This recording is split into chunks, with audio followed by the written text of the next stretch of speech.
lembrar, né? Eu não quero lembrar, não quero falar sobre isso, ou valorizações de objetos, né? Então, vários comportamentos que são ligados a esse processo do luto, que, de novo, também são normais. Existe sempre uma grande questão, né? O que é luto e o que é depressão?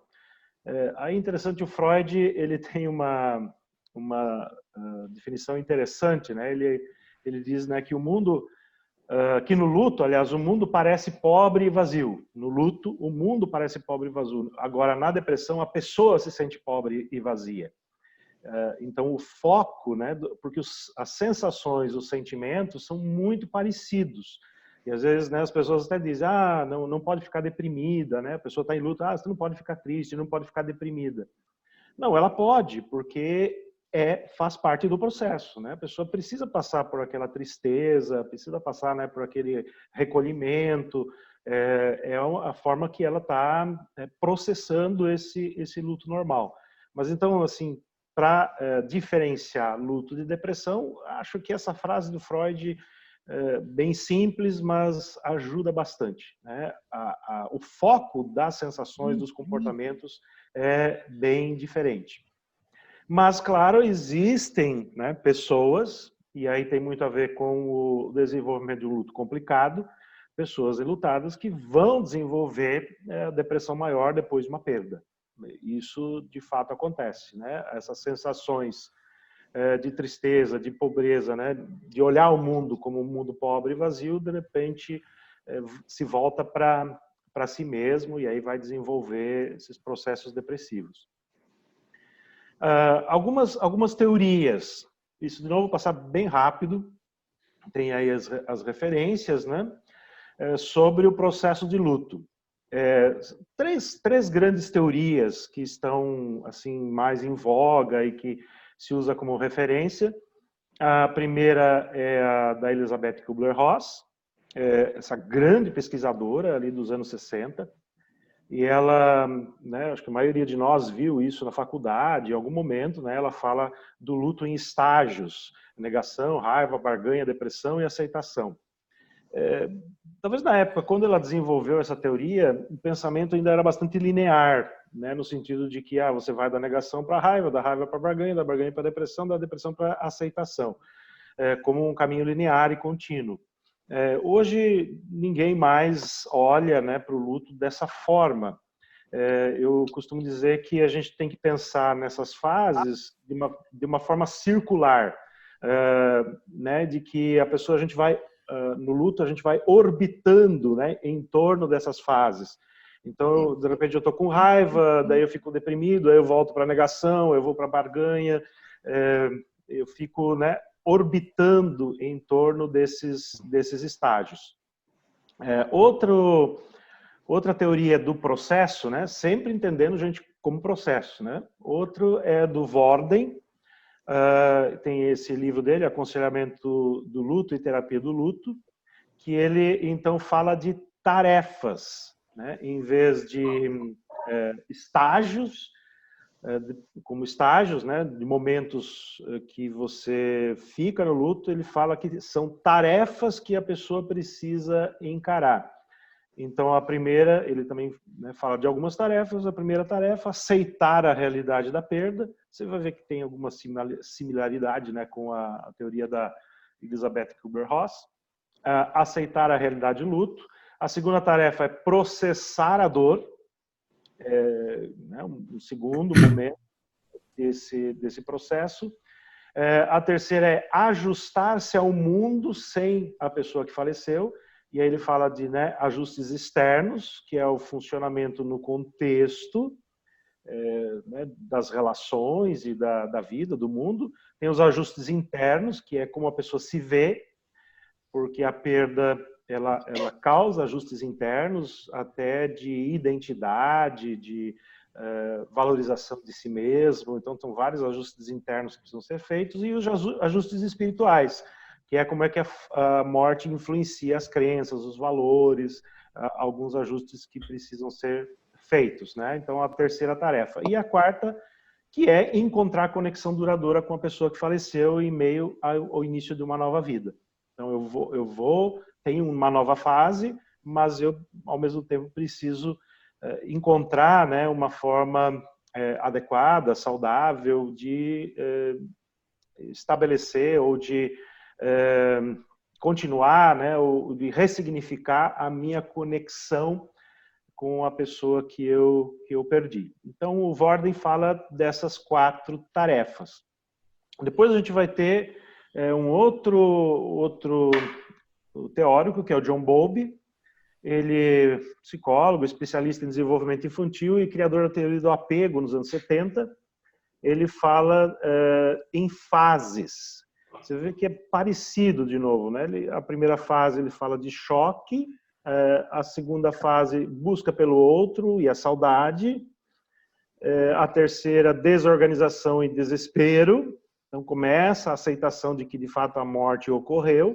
Você percebe que o Bowlby ele dá mais ênfase nesse processo mais desorganizante, mais de confusão, né, até a terceira fase. E só a quarta fase, então, é recuperação e restituição, onde a pessoa, então, desiste de recuperar a pessoa falecida e começa a se adaptar à sua vida sem a pessoa que morreu. Então, são três teorias do processo do luto em si. Agora, o que é o luto complicado, né? Que é exatamente o que nos interessa hoje aqui. Uma definição, o luto... Deixa eu mostrar aqui para vocês. Definição de luto complicado e tal é desse livro aqui, o Aconselhamento do Worden, que é uma referência bem legal. A intensidade do luto em que a pessoa fica sobrecarregada, recorre a condutas mal adaptativas ou permanece interminavelmente no estado de luto, sem progressão do processo de luto na direção de sua conclusão. Ou seja, o luto complicado é aquele em que a pessoa fica estagnada no processo, ela não consegue evoluir no seu processo de luto. E isso pode acontecer em qualquer uma das etapas, fases, né, ou tarefas, como o próprio Worden diz. Então, entender que o luto complicado é sempre quando o processo ele fica estagnado, ou quando o processo não evolui de forma adequada e saudável. E aí o luto complicado ele está ligado a alguns fatores. Tem os fatores relacionais, que é o tipo de relação que com mais frequência dificulta a pessoa, então, de lutar, adequado é o relacionamento altamente ambivalente. O que é um relacionamento altamente ambivalente? É aquele relacionamento marcado por amor e ódio, né? Algumas famílias têm isso muito claramente, então, uma hora ama, depois a outra odeia, é aquela coisa, né, conflitiva e ao mesmo tempo amorosa. Relacionamentos muito ambivalentes têm a tendência de desenvolver lutos complicados, porque normalmente aí tem muitas coisas mal resolvidas. O outro tipo de relacionamento que causa dificuldade é relacionamento muito narcisista, onde, por exemplo, a pessoa que faleceu representa uma extensão do self da pessoa. Um exemplo muito típico, por exemplo, é aquela esposa que vivia para cuidar do seu marido. A sua identidade, né, a sua existência, o significado da sua vida estava muito relacionado ao cuidado do seu marido. Então, isso é uma grande probabilidade de desenvolver um luto complicado, porque há uma crise muito profunda de personalidade, de entender agora quem eu sou sem esse marido. Pessoas, por exemplo, que passam muito tempo como cuidadores de um familiar, né? Onde 2, 3, às vezes 4, 5 anos, um cônjuge está cuidando do seu familiar, do seu esposo, da sua esposa, acamada. Ou seja, a sua vida durante vários anos ficou muito definida nesse cuidado. E aí, de repente, esse cuidado deixa de existir. Então, é um fator, né, que pode ocasional, né, ou gerar esse luto complicado. Tem os fatores circunstanciais, e aqui a gente, né, percebe claramente o momento que a gente está vivendo, né, múltiplas perdas, pessoa que vive muitas perdas, e aqui necessariamente não precisa ser perdas de relacionamentos significativos, né? Aquilo que a gente está percebendo agora são múltiplas perdas na sociedade, né? Em todo o país, em todo o mundo. Então você cria um clima, né? De perda, de morte social, né? Ambiental, sem possibilidade de despedida. Isso claramente, né, é o que está acontecendo agora, não só com os pacientes identificados com Covid, mas também, né, as outras mortes, porque o luto está encurtado, né, você não pode ter, né, aquele processo de poder estar velando né, o ente querido. Então, essa não possibilidade de despedida, ou despedida muito curta, abreviada, né? Outra, falta de uma rede social de apoio, morte em circunstâncias que são traumatizantes, morte repentina, violenta, uma morte socialmente estigmatizada, né? Falta de acesso a sistemas de apoio, e aqui isso é muito importante. Se a pessoa tem uma família que dá cobertura, se tem um grupo na comunidade, se tem, né, mais pessoas que estão ao lado e que dão esse suporte emocional, esse suporte comportamental, isso faz muita diferença. Ou seja, falta disso, de novo a gente vive esse momento por causa do isolamento social, todo esse suporte ele está de alguma forma comprometido, né? A gente tem que procurar outras formas de estar fazendo isso. Tem fatores históricos, as pessoas, né, que já em algum outro momento já tiveram dificuldade de processar o luto, tem maior probabilidade de que reações anormais aconteçam novamente. Pessoas que que têm história de depressão também causa essa possibilidade de complicação.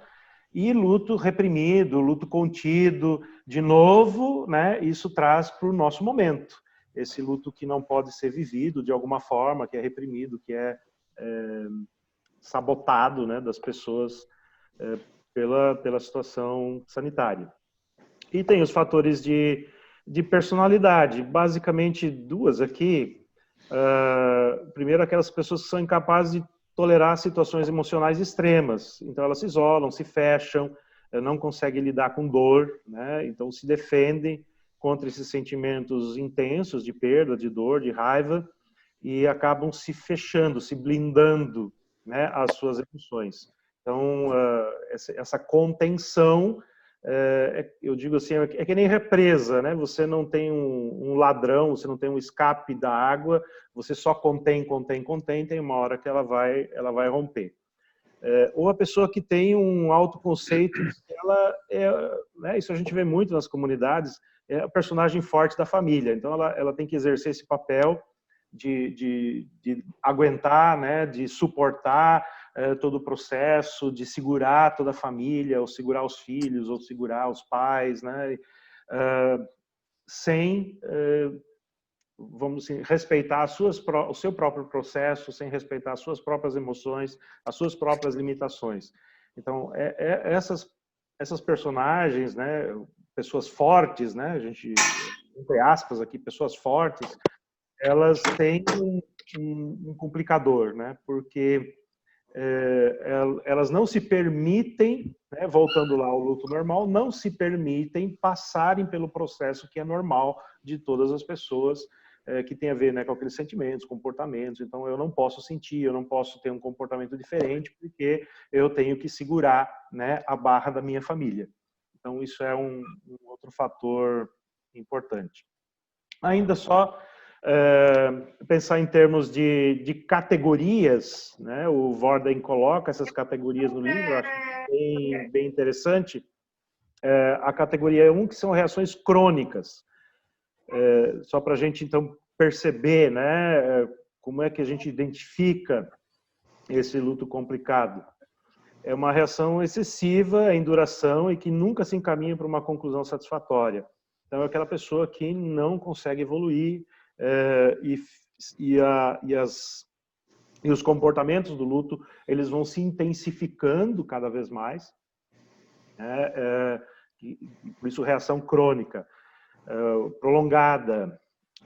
E aí tem que avaliar, né? Por exemplo, quais são as tarefas que não estão sendo cumpridas, ou quais são as fases que não estão sendo vividas. Onde é que a pessoa estagnou, né? Onde é que ela parou? Por que ela não consegue evoluir? Essa, então, a primeira categoria. A outra é as reações retardadas. Então, em vez de viver naquele momento, por alguma circunstância, não pôde viver. De novo, isso está muito ligado ao momento que a gente está vivendo, né? Porque o fato de você não poder fazer um velório adequado, no tempo mínimo necessário para processar a dor, de poder fazer essa despedida. Então, elas são contidas pelo contexto, né, que nós estamos vivendo, e vai fazer com que essas reações sejam retardadas.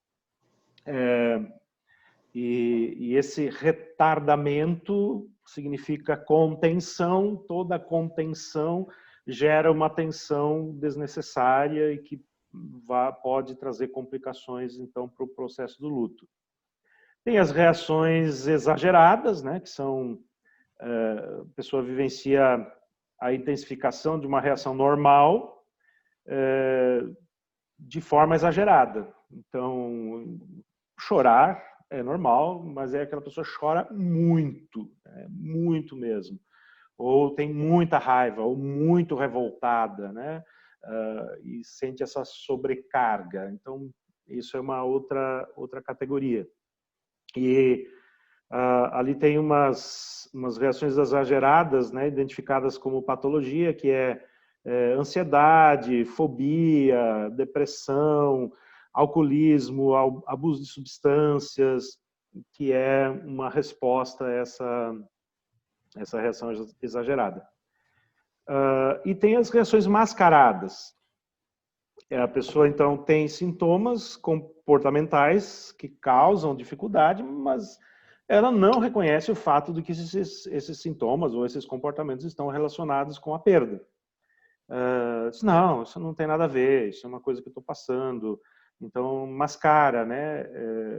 A pessoa não faz essa ligação. E aí a gente, no processo de acompanhamento, dizer, não, isso é normal, né? Você tem o direito de chorar, você tem o direito de ficar triste, você tem o direito, né, de não sentir vontade de comer, ou, né, ter dificuldade de dormir, faz parte desse processo, né? Ajudar a pessoa a conectar, né, as suas emoções, os seus comportamentos com o fato de que ela está enlutado, né? E não reforçar.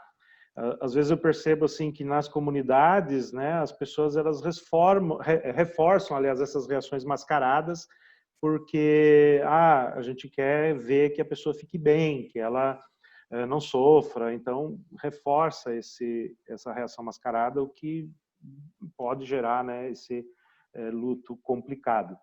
Assim, em termos de categoria. Eu só tenho mais 3 ou 4 slides aqui, são alguns indicadores, eu não vou olhar todos eles, né, mas só para vocês darem uma olhada aí, como é que pode depois olhar com mais calma, né, alguns indicadores que nos ajudam a identificar, né, esse luto complicado. A pessoa não consegue falar, né, do que aconteceu, alguma situação assim relativamente pequena desencadeia uma reação muito intensa, então essa reação desproporcional, né, à situação. Temas que são associados com perdas, elas vêm à tona com muita frequência, mantém o sofrimento da perda, é relutante em mexer, por exemplo, nos pertences da pessoa. Por outro lado, tem aqueles que já querem se desfazer dos pertences de forma muito rápida. Percebem, né, que as reações do luto elas são muito, muito particulares. O que é a reação para uma pessoa, para outra pessoa é totalmente diferente. Então, não existe, né, uma reação única ou um comportamento único. Ele depende muito da história, da personalidade da pessoa. O que é importante é a gente entender que é um processo que tem a sua normalidade, mas que pode ficar complicado, né, observando esses fatores, né, e esses indicadores. Sintomas físicos, a pessoa que faz mudanças radicais, apresenta uma longa história de depressão, aqui alguns comportamentos assim mais disfuncionais, né? Pessoa que tem começa a querer imitar a pessoa que faleceu, né? Imitar comportamentos, ela começa a repetir, né? O jeito da pessoa que faleceu. Impulsos autodestrutivos, então tem a ver com o abuso de álcool, de drogas, uma tristeza inexplicável, sempre num certo período do ano, fobia de doença, de morte, relacionada a doença específica, às vezes, né, que a pessoa faleceu, ou, né, você fica sempre voltando para aquele assunto, né, aquela doença, acho que eu também estou, né, com o mesmo problema, essa coisa de se identificar, né, com a história da pessoa que faleceu, evitar o próprio processo do luto, né, participar de rituais, alguns indicadores aí que dá para olhar com calma. Tá? Eu acho que é isso, meu tempo deu. Depois, não sei, Joel, se deixa as perguntas para depois, né? Acho que o Marcos trata e depois a gente conversa. Uhum. Eu pensei assim, a gente ouviu o Marcos e logo depois que a gente ouvir ele, a gente a gente abre um tempo para a gente poder conversar e perguntar, também debater um pouco então disso daí, deixar um tempo maior para isso. Mas muito bom, podia ficar ouvindo mais meia hora ainda, Samuel, tá muito bem. Marcos, pode trazer, Marcos? Sim. Bom dia. Bom dia. Os colegas. O Samuel apresentou para nós um pouco mais de teoria, né? Nós tivemos as duas partes nesse curso que a gente fez ali, promovido pela ISLB, uma parte mais teórica, uma parte mais prática. E para a minha responsabilidade, então, tratar um pouquinho dessa questão mais prática, ou apenas compartilhar com vocês aquilo que a gente teve a oportunidade de aprender ali, né? Acho que todos sabemos, existem procedimentos que auxiliam na vivência e também na superação do luto. E a comunidade cristã, ela tem uma participação muito ativa nesse processo. O Joel falou no começo do David Bosch, Missão Transformadora. Ele fala muito, não sei se vocês se lembram, quem leu esse material, quem estudou isso até na faculdade, o David Bosch chama atenção, numa parte lá do livro, ele fala muito da atuação das comunidades cristãs no processo de sepultar, que não era uma coisa muito comum, e a comunidade cristã não só realizava um sepultamento digno dos seus mortos, mas ela também sepultava aqueles que não pertenciam à comunidade cristã, e isso era algo que chamava muito a atenção positivamente da sociedade. Então, essa questão do sepultar, ou de acompanhar famílias enlutadas, de dar um destino correto, adequado para a pessoa que faleceu, para o corpo da pessoa falecida, isso é parte do processo de vivência e de superação do luto. A questão justamente do nosso tempo agora, e talvez não só do nosso tempo que estamos vivendo agora, mas já era assim, de alguma maneira, antes e vai continuar sendo assim no futuro. A questão é que muitos dos ritos ou das práticas da comunidade cristã, no sentido de sepultamento, acompanhamento a enlutados, está ficando cada vez mais difícil, comprometida. E aí existem possibilidades práticas, ideias práticas que se abriram para a gente poder fazer isso. Eu vou Eu não preparei slides, mas eu posso depois preparar um resumo disso aqui para vocês. Recursos possíveis da comunidade cristã no acompanhamento de pessoas enlutadas. Primeira coisa, antes da morte, cuidados perimortais. Quando isso foi tratado pelo Butsky no curso, isso me pareceu bastante significativo, que cuidados perimortais têm a ver com acompanhamento tanto a pessoas que estão morrendo como suas famílias antes da morte acontecer. Quando isso é possível, oferecer esses cuidados perimortais, visitar, orar com a pessoa que, com o moribundo, com a pessoa que está por morrer, aconselhá-la, orar com a família, prepará-la para a morte iminente que está por vir, isso pode ser uma grande ajuda no processo de vivência e de superação do luto, especialmente se depois não for possível a realização de todos aqueles ritos que nós estamos acostumados. Esse cuidado perimortal, ele já vai ter sido, já vai ter ajudado bastante as famílias a enfrentarem o luto que virá logo após a morte propriamente dito, né?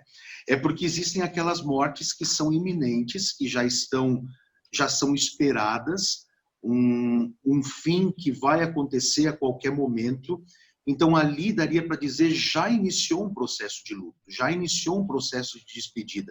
E a participação da comunidade cristã nesse momento, com aconselhamento, com solidariedade, gestos de solidariedade, oração, ela pode ser extremamente terapêutica, né? Depois dos cuidados perimortais, aquilo que acontece efetivamente depois do falecimento. Velório. Em Lages, por exemplo, só em Lages, nas outras comunidades aqui, nas outras cidades da região, em Lages o velório está restrito a 2 horas ou 4 horas de duração. Depende da situação. Eu não realizei ainda sepultamento de pessoas falecidas com Covid-19, mas alguns falecimentos nesse processo de isolamento todo, e por causa da dificuldade, ou com a intenção de evitar aglomerações, os velórios estão restritos a 2 ou 4 horas. Eu não sei bem quais são os critérios que as capelas funerárias, que as funerárias utilizam para determinar isso. Se a pessoa faleceu hoje e vai ser sepultada ou cremada só amanhã, o velório vai durar 2 ou 4 horas, depois a capela mortuária será fechada e no outro dia ela é reaberta para o culto de despedida, para os ritos fúnebres que a igreja vai realizar lá. No curso, algo que apareceu e que me chamou a atenção foi a sugestão de que ministros, ou então representantes da própria comunidade, possam estar no velório. Nem que seja passar por alguns minutos, sentar junto com a família, velar realmente o falecido. Se possível, naquele momento, isso antes ainda do culto de despedida, naquele momento em que você está no velório, ler um salmo, dirigir uma oração, é possível às vezes até cantar um hino, mas estar no velório, velar o falecido junto com a família, nem que seja por alguns minutos.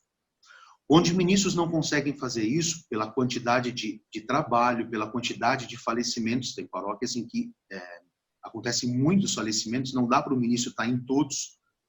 Então, pode ser muito útil se pessoas da comunidade, representando a comunidade cristã, a comunidade da igreja, possam estar lá nesse processo. A participação no velório, nem que seja só alguns minutos. Em seguida, a questão do sepultamento propriamente dito, ou cremação. Depende da região, aqui em Lages está cada vez mais comum a questão da cremação. a gente sabe da importância desse culto de despedida.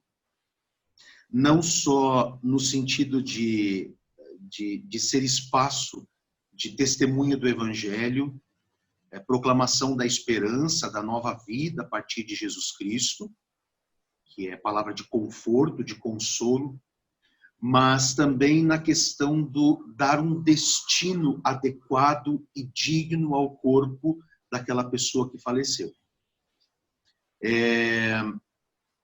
A questão do sepultamento, ela tem vários ritos fúnebres possíveis nesse tempo de luto complicado. Tá? Por exemplo, assim como a gente tem feito cultos online, transmitidos, disponibilizados pelos canais na internet, cultos fúnebres com transmissão, videochamada, isso pode acontecer. Até conversei com o Joel e com o Samuel numa reunião que nós tivemos entre nós três para falar sobre essa formação de hoje, do crematório em Lages, que transmite ao vivo, já há muito tempo, não só agora, os cultos de despedida que se faz ali. Né? Tem um filho, às vezes, que mora lá na Sibéria. Ele não tem como vir para o sepultamento do pai ou da mãe, para o sepultamento não, para a despedida, para a cremação, então aquilo é transmitido. Essa possibilidade de você fazer transmissão, videochamada, coisa bem simples, ou então uma coisa mais elaborada, ela vai começar a ser bastante comum entre nós, porque cada vez menos, pelo menos nesse tempo que nós estamos vivendo, cada vez menos pessoas vão poder estar nesses momentos de culto fúnebre, de despedida. Outra possibilidade que se abre agora nesse tempo em que não podem acontecer velórios longos, não pode acontecer reunião de muitas pessoas, pessoas do grupo de risco não podem estar nos velórios, nem nos ritos de sepultamento, e às vezes não podem acompanhar nem o sepultamento do seu irmão, da sua irmã, do seu cunhado, enfim. Eu fiz um culto de cremação de uma senhora e o marido não pôde ir, porque tem câncer, isso foi agora nos últimos dias. Câncer, muito idoso, ficou em casa, não pôde estar no culto de despedida da sua própria esposa, isso é uma coisa bastante complicada. Além da transmissão do crematório, um filho também com um celular, bem simples, fez conexão com a cuidadora do pai, e o pai pôde acompanhar remotamente de longe aquela despedida, então são coisas possíveis. Foi falado no curso sobre livro online com manifestação de condolências, tá? Em que as pessoas, um canal que pode ser aberto para as pessoas poderem ali manifestarem a sua condolência, a sua solidariedade para com a família enlutada. Homenagear a pessoa falecida com um hino ou uma mensagem que possa ser colocada dentro do caixão, ou então dentro da própria sepultura, quando não for possível dentro do caixão. Veja, isso são coisas que depende de como o ministro conduz tudo isso, né? Para não virar uma coisa errada. Mas são possibilidades práticas de permitir que pessoas que não podem estar com o seu ente querido falecido, nem no velório, nem no culto de despedida, possam dar o seu adeus. Considerando que isso é um processo, isso ajuda, auxilia muito no processo de vivência e de superação do luto. São possibilidades das pessoas poderem manifestar a sua dor e darem o seu tchau para aquele que está partindo, para aquele que partiu, para aquele que você vai sepultar ou cremar. Então, videochamada durante o velório ou sepultamento ou cremação, culto fúnebre, né? Ou então transmissão pela internet, ou então até gravação e posterior disponibilização disso para a família. Livro online com manifestação de condolências, Porque nas capelas mortuárias, eu acho que quase em todos os lugares tem aquele livro em que as pessoas assinam e deixam mensagem quando entram no velório. Você possibilita que as pessoas que não puderam estar lá possam também fazer essa expressão. Manifestar sua solidariedade, seu amor àquela família, dizer o seu adeus através de um livro online. Isso pode ser bem terapêutico. A homenagear a pessoa falecida, ou despedir-se dela, dar o adeus através de uma mensagem, de um hino que você escreve, coloca dentro do caixão, até um objeto que você pode colocar junto. Me lembro de uma situação alguns anos atrás do filho que não quis ir ao velório, ao sepultamento do pai. O menino tinha 8 anos por ali, ele não quis, mas ele mandou um carrinho, 2 carrinhos, um que o pai brincava e um que ele brincava, e os 2 carrinhos foram colocados dentro do caixão. Foi a forma que aquela criança achou de dizer o seu tchau, de dar o seu adeus. São possibilidades. Cuidados perimortais, velório, sepultamento, oração memorial no culto. A oração memorial no culto da comunidade, ela é parte do processo de vivência e ajuda na superação do luto. Nós tivemos agora, domingo passado, dia 12, pela primeira vez desde que a gente começou a fazer esses cultos, transmitir esses cultos pelo YouTube, nós fizemos aqui 3 orações memoriais. Nós ainda não tínhamos feito pela internet, pelos cultos agora online, e fizemos. Até porque são alguns desses, 2 desses falecimentos já aconteceram há mais tempo, para a gente não esperar até que retornem os cultos presenciais. Isso pode demorar um pouco, ou até que essas pessoas possam vir. Então, fizemos esses cultos, ou essas orações memoriais, com a leitura de dados da pessoa falecida, oração pela família, nos cultos online mesmo.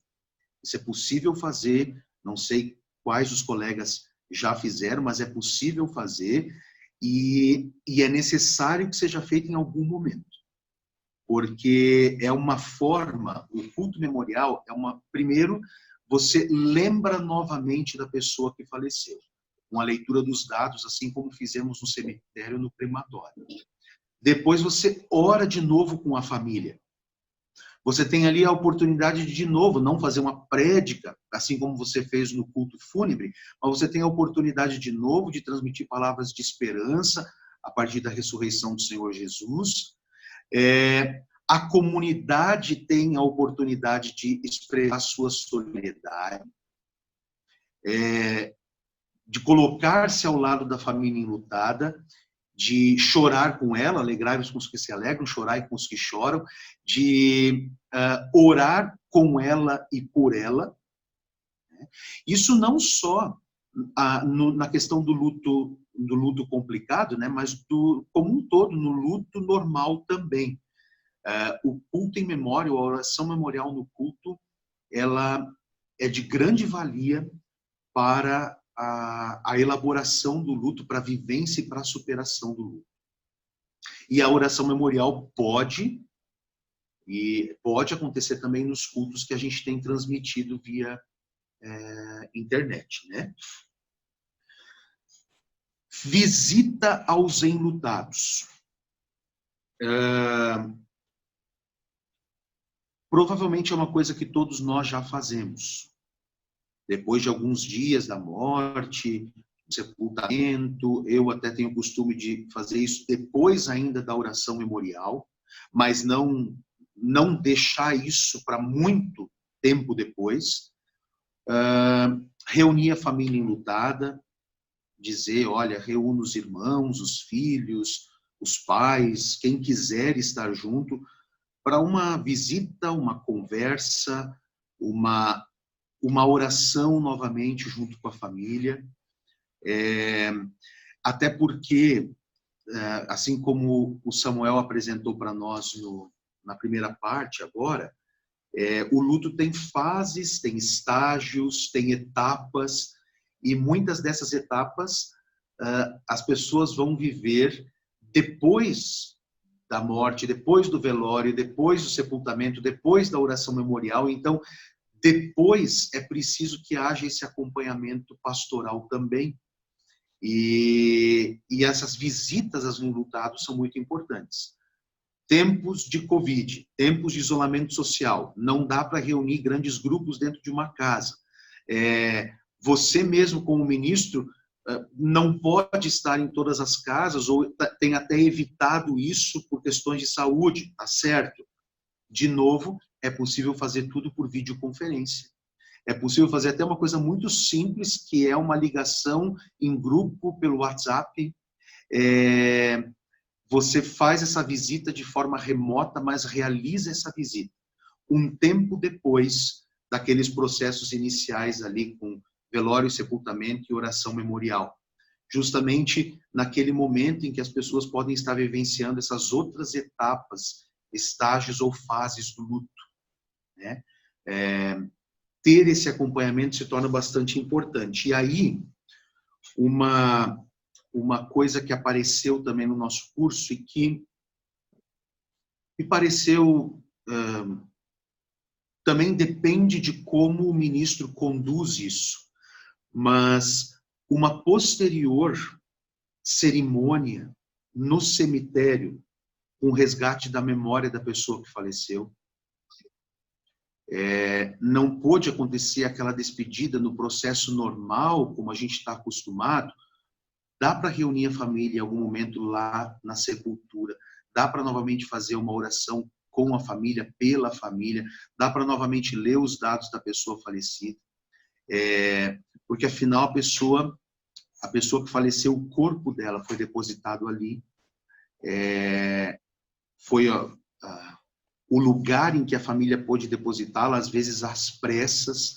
Então, poder reunir a família novamente naquele lugar, mais tarde, quando isso for possível, até para aquelas pessoas que eventualmente não puderam ir no culto fúnebre, isso pode ser também bastante terapêutico, pode ajudar muito na vivência e na superação do luto. Encontros de famílias enlutadas. A Vera Imich, de Curitiba, trabalhou um pouco isso, falando sobre terapia comunitária integrativa. Ela trabalha com esses grupos lá em Curitiba, na Pastoral da Consolação. Veja, se você for ler a respeito de terapia comunitária integrativa, você vai ver que isso é um tipo de trabalho que é melhor que seja realizado por pessoas preparadas para isso, pessoas que foram devidamente capacitadas para isso. Você pode abrir uma ferida e depois não ter condições de fechá-la, então é bom que isso seja conduzido por pessoas que têm um preparo específico para esse tipo de trabalho. Mas a gente pode aprender com esse tipo de terapia. Você reúne um grupo ou várias famílias de pessoas que estão passando pela mesma situação. Todas aquelas pessoas estão de luto, elas estão tristes e estão enfrentando todos aqueles sentimentos ambíguos que as pessoas enlutadas enfrentam, e elas têm ali a oportunidade de expor isso umas para as outras, de falar num grupo em que elas não vão ser julgadas, que ninguém vai tentar secar às pressas as lágrimas delas, mas em que elas vão poder chorar e alguém vai estar lá ouvindo o choro delas e entendendo por que elas estão chorando. Em que elas vão poder contar coisas que elas talvez não contam para os outros, porque elas mesmas acham que é muito estranho aquilo, mas elas vão poder falar aquilo porque outros estão enfrentando exatamente aqueles mesmos sentimentos. Essa possibilidade de você estar entre iguais e de poder expor os teus sentimentos, por mais estranhos que eles sejam, e ser entendido por alguém, porque aquele alguém também está passando por aquilo, isso é extremamente terapêutico. Então, esses grupos, esses encontros de enlutados, eles podem ter um papel muito importante terapêutico no processo de vivência e de superação de luto. Claro, isso tem que ser conduzido por alguém, um ministro, por exemplo, pode iniciar tudo aquilo com uma oração, pode ter um momento, não é um culto, mas ele deveria, de novo, dar testemunho da esperança do Evangelho, da ressurreição. E aí abrir espaço e permitir que as pessoas falem e chorem sem serem julgadas, né? Permitir que elas tenham um espaço para expor, para desabafar, para colocar para fora tudo que elas estão sentindo, também raiva, também indignação, também revolta, às vezes com relação ao próprio Deus. Você pode concluir tudo isso novamente com uma oração. Esses encontros, de novo, tempos de Covid, isolamento social, não é possível fazê-lo presencialmente. Você pode fazer isso de forma online, de novo. Você pode fazer assim como nós estamos fazendo agora aqui. A gente está aprendendo, pelo menos eu estou aprendendo, que esses encontros online, pelo Zoom ou outras plataformas, eles não são menos profundos ou menos importantes que os encontros presenciais. Eles também podem fazer o mesmo papel na vida daquelas pessoas, que vão ser vistas, vão ser escutadas, não serão julgadas, alguém vai de novo orar com elas, elas vão ter um espaço de botar para fora, expor os seus sentimentos, por mais estranhos que eles pareçam, e isso nos parece bastante terapêutico nesse processo. E mais uma coisa, a questão da capacitação de equipes. Aqui em Lages, por exemplo, a gente não tem tantos sepultamentos, tantas famílias enlutadas ao mesmo tempo, mas existem paróquias em que isso não é assim tão simples, porque tem muita gente que morre, tem muito sepultamento, 1, 2, até 3 por semana. Você não consegue, como ministro, atender todas essas demandas sozinho. Você precisa de uma equipe capacitada, preparada para te ajudar. Então, capacitar equipes, pessoas das comunidades, para estarem no velório em nome da comunidade, para visitarem pessoas enlutadas, para orarem com famílias enlutadas, até para te ajudar em questões de sepultamento, cremação, dirigir cultos nesses momentos. Me parece uma coisa muito importante que a gente trabalhe um pouco essa questão de capacitar pessoas para lidar com a morte na comunidade e depois para acompanhar famílias enlutadas, para que ninguém fique sem pastoreio, mas para que também não fique tudo sobre você, porque a gente não vai dar conta, né? Ou então a gente até dá conta, mas você consegue fazer de um, não consegue fazer de outro, daí você sabe o problema que isso dá na comunidade. O pastor esteve no velório do fulano, mas do meu pai ele não veio, né? Então toda essa questão assim de preparar pessoas para que ninguém fique sem pastoreio, mas que também não sobre tudo para você. Capacitar pessoas para lidar com a questão da morte e para acompanhar pessoas enlutadas. Joel.